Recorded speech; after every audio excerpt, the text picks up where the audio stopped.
Приветствую! Давно не публиковал видео на канале, зато активен в социальных сетях.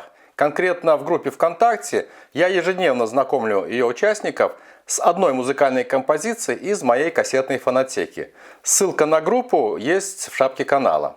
А недавно специально для записи одночасового альбома сборника 1993 года британской рок-группы Def Leppard я приобрел на белорусском аукционе AUBUY ровесницу альбома компакт-кассету Bass Chrome Maxima 2 с хронометражом как раз 60 минут за 35 белорусских рублей или $12 США.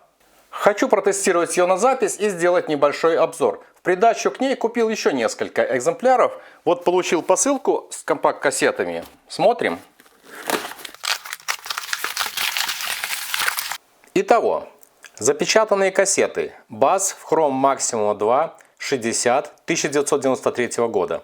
Sony UX-S90 1994 года за 50 белорусских рублей.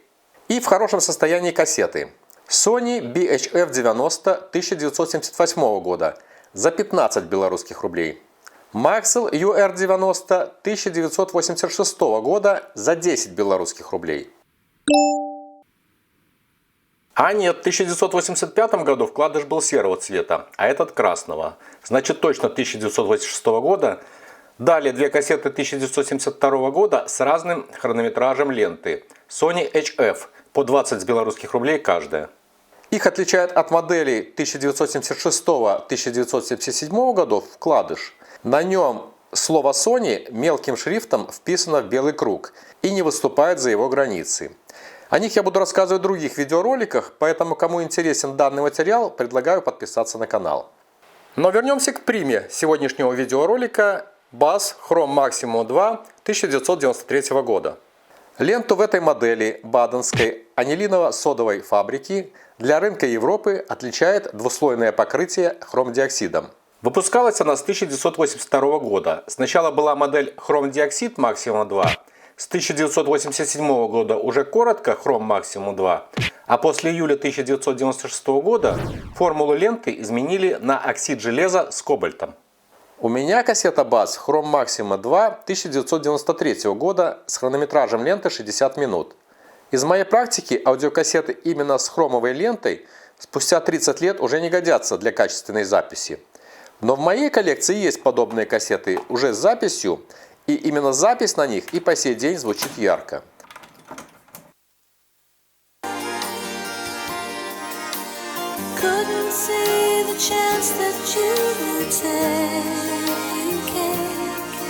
Я все же рискнул ее купить именно для последующей записи, рассчитывая на то, что двуслойное покрытие этой ленты устоит перед деградацией спустя десятилетия.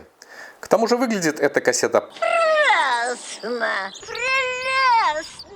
Это предтоп в линейке своего года. Лучше нее модель Reference Maxima TP2. Но давайте все по порядку. Упаковка натянута на футляр хорошо, и сквозь нее можно лицезреть кассету. На фронтальной стороне рекомендуется использовать кассету BASF для записи с компакт-диска. У модели Chrome Maxima 2 с лентой второго типа отличная точность и ультраширокое окно. Обратная сторона обертки наполовину прозрачная. Сквозь нее виден вкладыш и небольшая трещинка на футляре. Штрих-код указывает на рынок Германии. А вот на вкладыше прописано, что лента изготовлена в Германии, а сборка в Европе. Кассета идеально подходит для использования во всех проигрывающих устройствах. Лента имеет двуслойное покрытие. Ее хронометраж 60 минут. Вскрываю. У обертки нет отрывной ленты, но указано место для зацепа.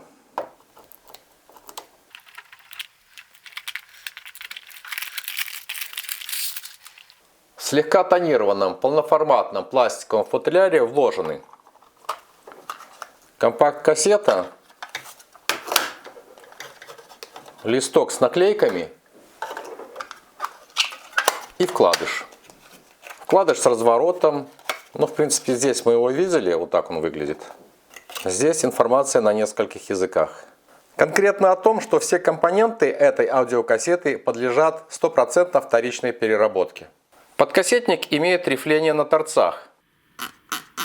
Конкретно у этой модели на гладкой части верхней грани отсутствует гравировка имени бренда, в отличие от ее ровесницы Bass Chrome Extra 2. Это модель 1991 года, но судя по серийному номеру, изготовили ее в том же 1993 году. У нее подобный футляр, но он имеет лазерную гравировку бренда. Стопперы у нее трехлучевые, в кружках. Пластик футляра жесткий, прочный. И то, что мне показалось трещинкой, это всего лишь была царапина на целлофановой обертке. На стикере производитель здесь сэкономил. Здесь всего 4 наклейки. Они очень такие выглядят бюджетно. Они клеятся в верхнюю часть кассеты и только портят ее дизайн. Так что я бы его не использовал. Аудиокассета Bass Chrome Maximo 2 на 60 минут 1993 года выглядит очень шикарно. У него по периметру черный пластиковый корпус, имеет небольшую такую шагрень. Кроме того, здесь указан номер стороны и стрелка направления движения. Корпус разборный и все винты золотистого цвета находятся на стороне 2. Торцевые стенки кассеты, они глянцевые, имеется вот такой вот серийный номер. Много значений. И выемки под второй тип.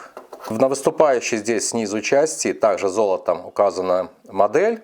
Окно очень широкое, белыми, золотистыми и красными красками. Тут все так вот красиво все сочетается.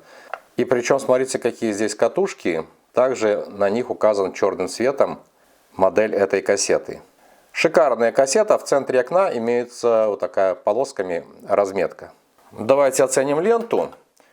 У нее слегка молочный раккорд, медная, я даже бы сказал, слегка такая золотистая пружина под подушкой. Раккорд достаточно длинный, у него склейка с циферками. И да, черная лента из оксида хрома. Никаких недостатков на ней я здесь не вижу. Шикарная лента. Перейдем к магнитофону.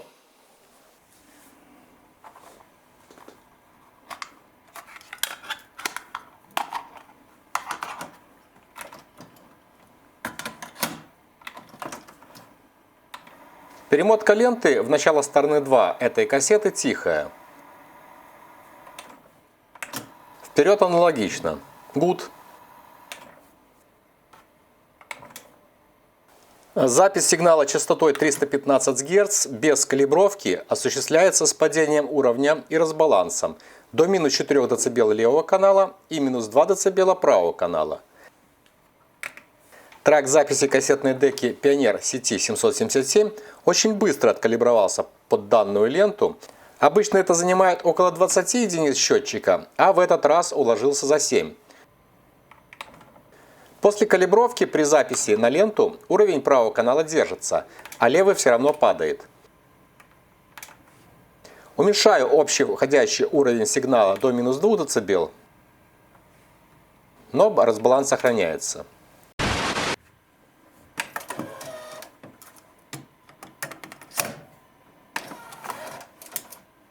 На кассетной дейке Sony TCK222 ESA с ручной калибровкой под эту ленту Bass Chrome Maximo 2 я только поднял практически до максимального положения в плюс 3 дБ уровень Rack Level, а положение регулятора BIOS не менял.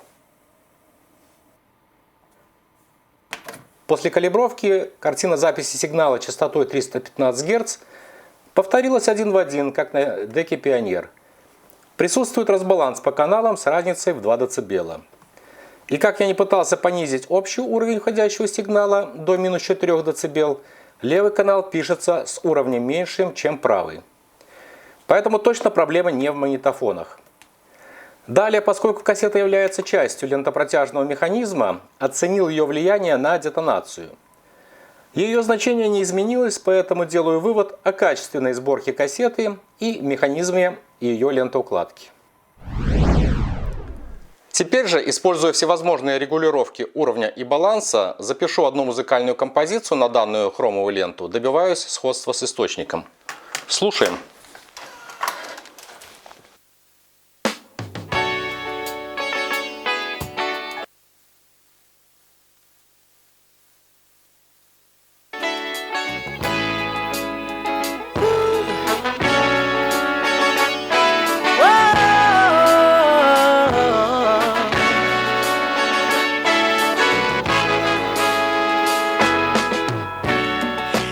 tell you what's on my mind? 'Cause I've been thinking about it for quite some time. Hey, can you give me a moment to declare my love? Can I tell you what's on my mind? Can I get a chance to let you know you're my heart's desire, and I love you so? Will you stay right here, or will you run away if I tell you what's on my mind? I know we're more than friends, but less than lovers. This is not the end. There's much more to discover. Promise to stay. Will you promise to never leave if I tell you what's on my mind?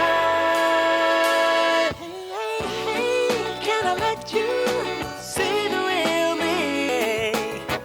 Will you hang around, or will you break free? Would you break free, baby? I just need to know.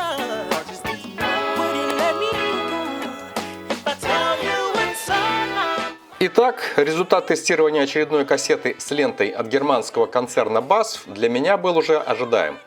Вывод такой, что технология производства магнитной ленты на основе хрома оказалась эффективной на короткий срок. Спустя 3 десятка лет такая кассета превращается в красивый леденец, коллекционный экспонат. Запись на такой ленте даже при нулевом уровне имеет перегруз по басам.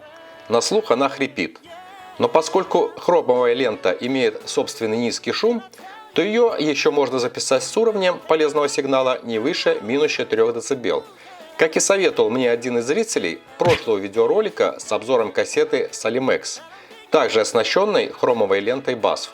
Высокие частоты пишутся отлично, низкие хрипят. Вот так.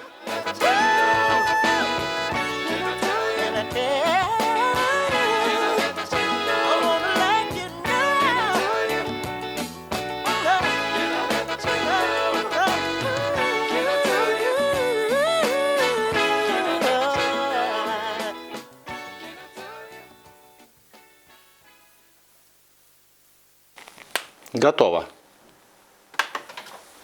Записал я желанный альбом на аудиокассете BASF Chrome Maximo 2 1993 года.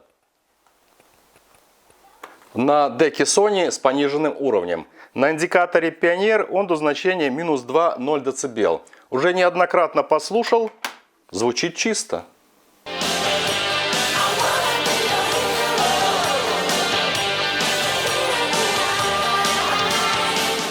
То есть записывать ленту из оксида хрома можно только так.